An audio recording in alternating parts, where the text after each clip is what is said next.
Hello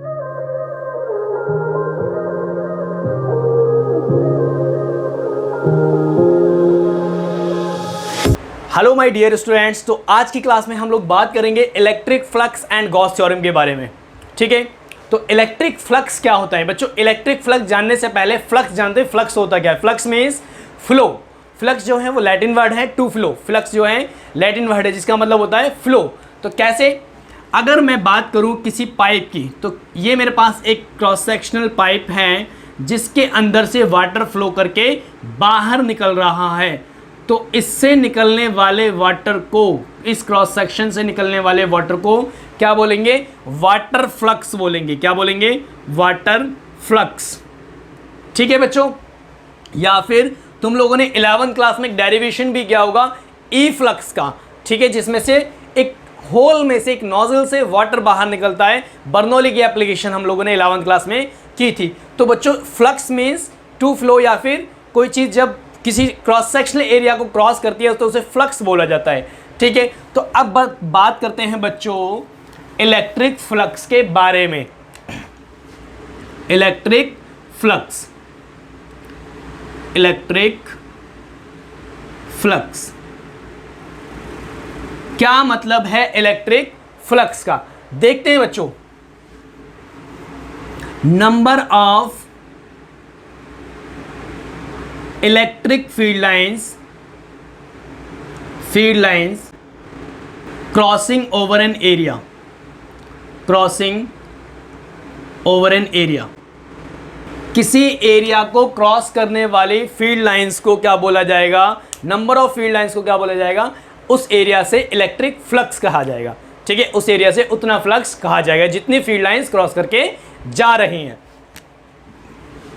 denote किया जाता है बच्चों इसे फाई से, फाई ई। ई का मतलब इलेक्ट्रिक फ्लक्स। ठीक है बच्चों, तो देखते हैं, समझाता हूं कैसे इलेक्ट्रिक फ्लक्स तुम्हें समझ में आएगा। है, देखते हैं।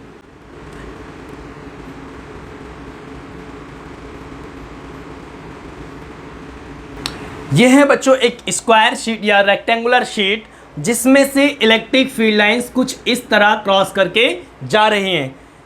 This is an area normal vector to the sheet. क्या होता है एरिया नॉर्मल वेक्टर? पहले इस चीज को समझ लेते हैं बच्चों। सपोज करो मेरे पास ये कोई एक शीट है, तो इसके परपेंडिकुलर जो वेक्टर होगा that will be area normal vector, यानी कि इसके परपेंडिकुलर। अगर इसका एरिया बच्चों 20 सेंटीमीटर स्क्वायर है और ये किस डायरेक्शन में है? वाई एक्सिस में, तो एरिया नॉर्मल वेक्टर क्या कहलाएगा इसका? A is equals to 20 centimetre square. ये नॉर्मल जो है वो किस डायरेक्शन में? वाई डायरेक्शन में, तो क्या लगा देंगे? J cap. This is the area normal vector of this, इसके परपेंडिकुलर। ठीक है बच्चों, ये इसका मैग्नीट्यूड हो गया और ये उसकी डायरेक्शन हो गई। अगर सिर्फ डायरेक्शन दिखानी है तो सिर्फ एन कैप से दिखा देंगे। बात समझ आ गई? यानी आई कैप, जे कैप या फिर के कैप। अगर वाई एक्सिस कहलाओगे ये एन तो आई कैप, और अगर सॉरी वाई एक्सिस कहलाओगे तो जे कैप, एक्स एक्सिस कहलाओगे तो आई कैप, और जेड एक्सिस कहलाओगे तो के कैप। ठीक है बच्चों, तो area normal vector means area के परपेंडिकुलर, शीट के परपेंडिकुलर वेक्टर। इधर बात करते हैं बच्चों, आप देखो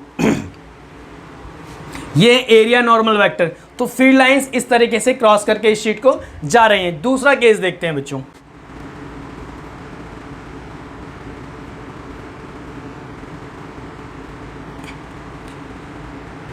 यहां तुम लोगों को दिख रहा होगा बच्चों एरिया नॉर्मल वेक्टर इस डायरेक्शन में है और जो इलेक्ट्रिक फील्ड की डायरेक्शन है वो ये है। दैट मीन्स जो हमारी शीट रखी है वो इस तरीके से रखी है और फील्ड भी ऐसे चल रहा है, लेकिन यहाँ पे शीट ऐसे रखी है और फील्ड ऐसे चल रहा है। ठीक है, एक और केस देखते हैं बच्चों। This is case number second case. एक और केस देखते हैं, third.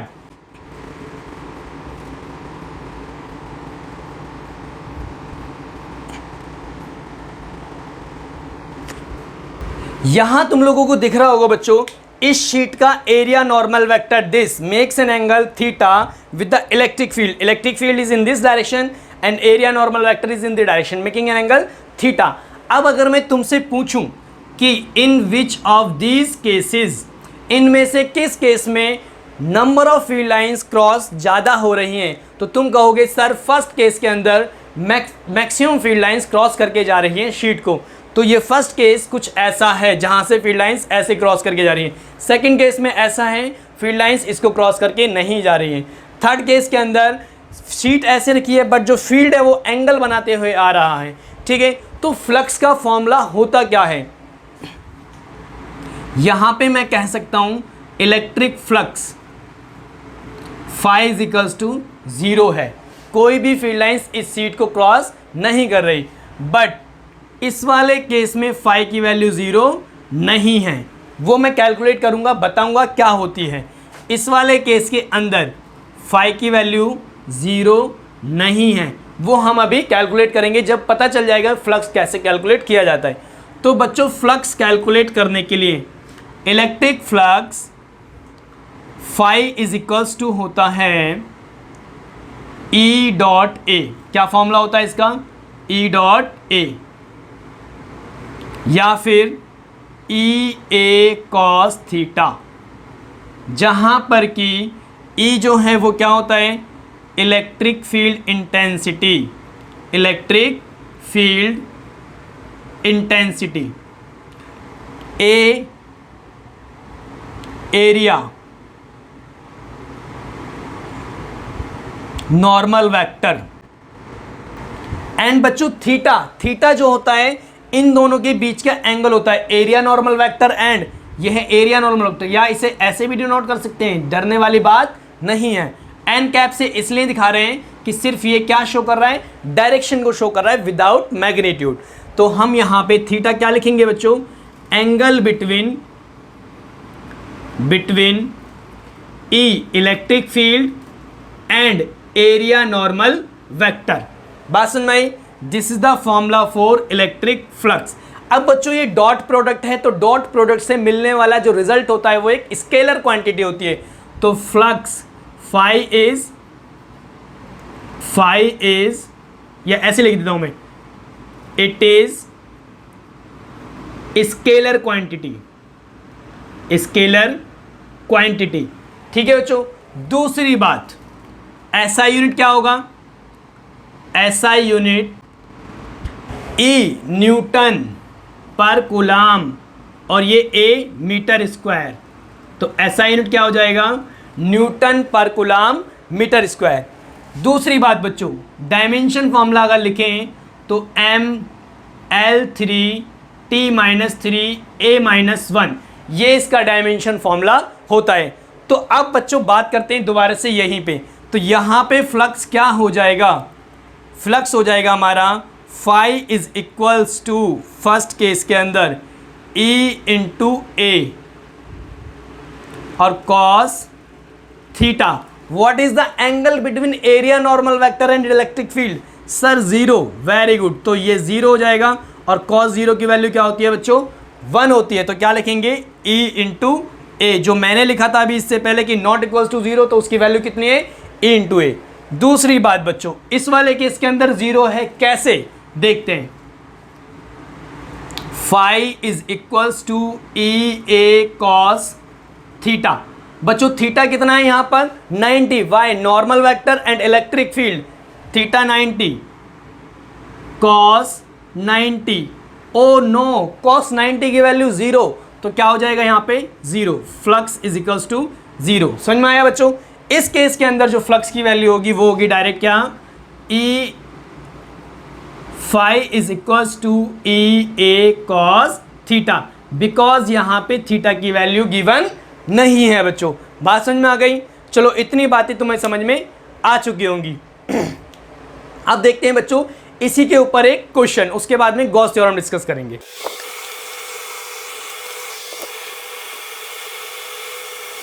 Electric field along a sheet या electric field vector passing through a sheet is, और sheet is along xy plane या sheet is parallel to xy plane, is this, calculate the flux through the sheet if the area of sheet is 100 meter square sheet is parallel to XY plane। ठीक है बच्चों, भाई electric field given है और हमें area given है, बात समझ में आई। अब हमें फ्लक्स कैलकुलेट करना है, फाई की वैल्यू कैलकुलेट करनी है। तो बच्चों इस डायग्राम को जरा रियलाइज करो, अगर डायग्राम बना के रियलाइज करना चाहते हो तो वैसे करो, अदरवाइज तुम वैसे भी फाइंड आउट कर सकते हो। Parallel to XY plane, that means normal जो होगा वो अलोंग Z एक्सिस होगा। अगर मैं ऐसे शीट बनाऊं यहाँ पे, this is X Y and this is Z, sheet जो है वो यहाँ रखी हुई है, ऐसी शीट है जो कि किस प्लेन के पैरेलल है, इस XY प्लेन के पैरेलल। तो इसका जो एरिया नॉर्मल वेक्टर होगा बच्चों वो इस डायरेक्शन में होगा, यानी कि 100 मीटर स्क्वायर के कैप। बात समझ में आई, 100 मीटर स्क्वायर के कैप। ये किसकी वैल्यू हो जाएगी, ए की value, A is equals to 100 metre square के कैप। बस now phi is equals to E dot A is 2I plus 3J plus 4K into dot product करना है 0I plus 0J plus 100K। समझ रहे हो बच्चों, यहाँ पे K है सिर्फ, तो इसलिए मैंने 0 0 लिख दिया। मल्टीप्लाई करेंगे, डॉट प्रोडक्ट करेंगे, देखो dot product 0 0 0 0 plus 0 plus 4 into 100, 400 कितना आया, 400 न्यूटन पर coulomb metre square. This is the flux की वैल्यू। बात समझ में आ गई बच्चों। तो इलेक्ट्रिक फ्लक्स क्या होता है, ये तो चीज़ें तुम्हें समझ में आ गई। अब बच्चे अगले टॉपिक की तरफ बढ़ते हैं, हमारा गॉस थ्योरम।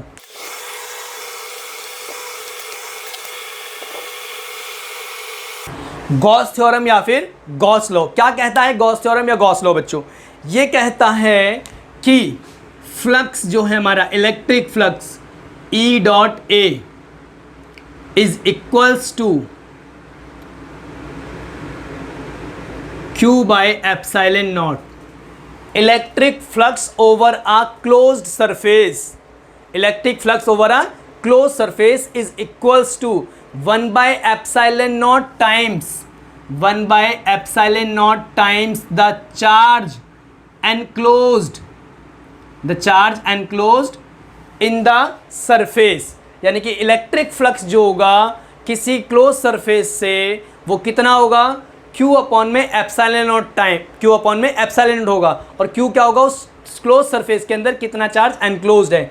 ठीक है, और उस क्लोज सरफेस का नाम होगा गॉसियन सरफेस। ठीक है बच्चों, तो जब भी इस थ्योरम को हम अप्लाई करेंगे तो एक imaginary Gaussian symmetrical imaginary Gaussian surface draw करेंगे बच्चों।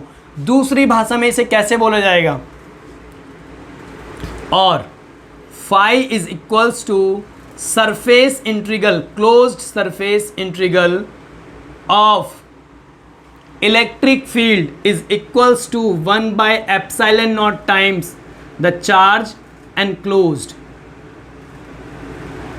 इस बात का क्या मतलब है, टोटल चार्ज एनक्लोज, इस बात का क्या मतलब है, अगर हमारे पास कोई Q चार्ज है जो कि किसी गॉसियन, इसको मैं किसी गॉसियन सरफेस के अंदर बंद कर देता हूं, उसका छोटा सा हिस्सा एरिया का, ये कंसीडर बच्चों, इससे इलेक्ट्रिक फील्ड इस डायरेक्शन में निकल रहा है, और इस छोटे हिस्से का जो एरिया नॉर्मल वेक्टर होगा वो भी इसी डायरेक्शन में होगा।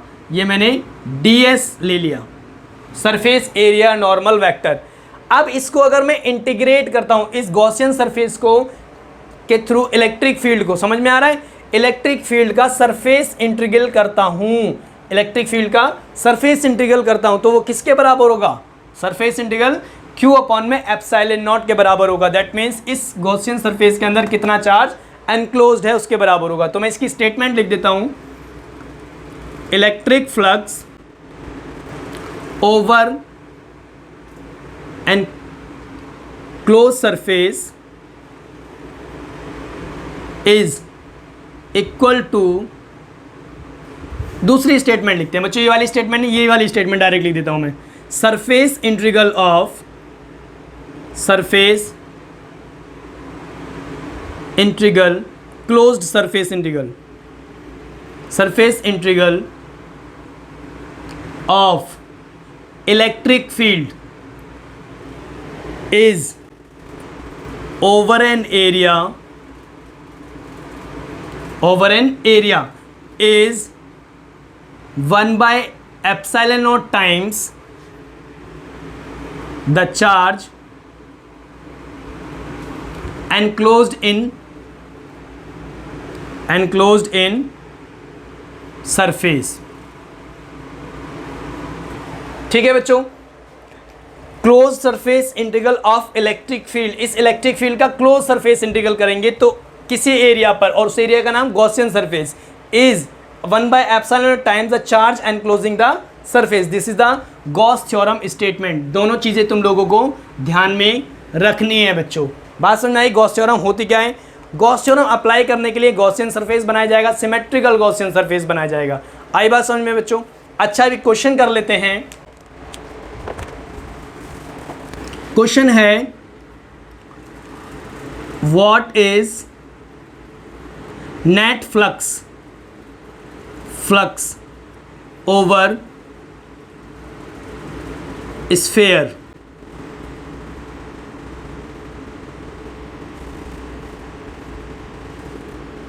क्वेश्चन है बच्चों, what is net flux over a surface over sphere of radius 3 metre enclosing a dipole of 2 coulomb metre. किसी स्फीयर के अंदर एक डाइपोल एनक्लोज्ड है जिसका डाइपोल मोमेंट गिवन है, रेडियस ऑफ स्फीयर गिवन है, नेट फ्लक्स निकालना है। तो फ्लक्स मीन्स फाई निकालना है। Solution, phi is equals to होता है बच्चों E dot D S is equals to Q enclosed over an epsilon naught. Q enclose, total charge कितना एनक्लोज्ड है? 0। क्यों? क्योंकि डाइपोल है, डाइपोल का नेट चार्ज क्या होता है? 0 होता है। Net charge dipole is equals to 0। That's why flux की वैल्यू क्या आ गई बच्चों? 0 आ गई। बात समझ। एक और क्वेश्चन करते हैं बच्चों। How many field lines are coming या originating from a charge of 8.85 into 10 to the power -2 coulomb. Charge की वैल्यू है 8.85 into 10 to the power -2 coulomb. क्या निकालना है? नंबर ऑफ फील्ड लाइंस, ये हमें कैलकुलेट करना है। तो नंबर ऑफ फील्ड लाइंस का मतलब क्या है? मैंने बताया था स्टार्टिंग में फ्लक्स में, नंबर ऑफ फील्ड लाइंस मतलब इलेक्ट्रिक फ्लक्स। ठीक है, तो इलेक्ट्रिक फ्लक्स कैलकुलेट करना है। तो phi is equals to Q by epsilon naught. Q की value 8.85 into 10 to the power -2 over 8.85 into 10 to the power -12। ये कैलकुलेट करेंगे तो बच्चों कैंसिल आउट हो जाएगा। क्या आएगा? 10 टू द पावर, जब ऊपर जाएगा तो क्या बचेगा? 10। इतने फील्ड लाइंस निकलेंगे और इसकी यूनिट क्या होगी? फील्ड लाइंस का मतलब एक्चुअल में क्या? फ्लक्स, न्यूटन पर कूलम मीटर स्क्वायर। ठीक है बच्चों, तो आई होप ये टॉपिक तुम लोगों को समझ में आया होगा। इलेक्ट्रिक फील्ड फ्लक्स क्या होता है, गॉस थ्योरम क्या होती है, और गॉस थ्योरम को अप्लाई करने के लिए गॉसियन सरफेस ड्रॉ होगा। ठीक, नेक्स्ट क्लास में हम देखेंगे एप्लीकेशन ऑफ गॉस थ्योरम और इसका प्रूफ भी देखेंगे। ठीक है, आज की सभा समाप्त।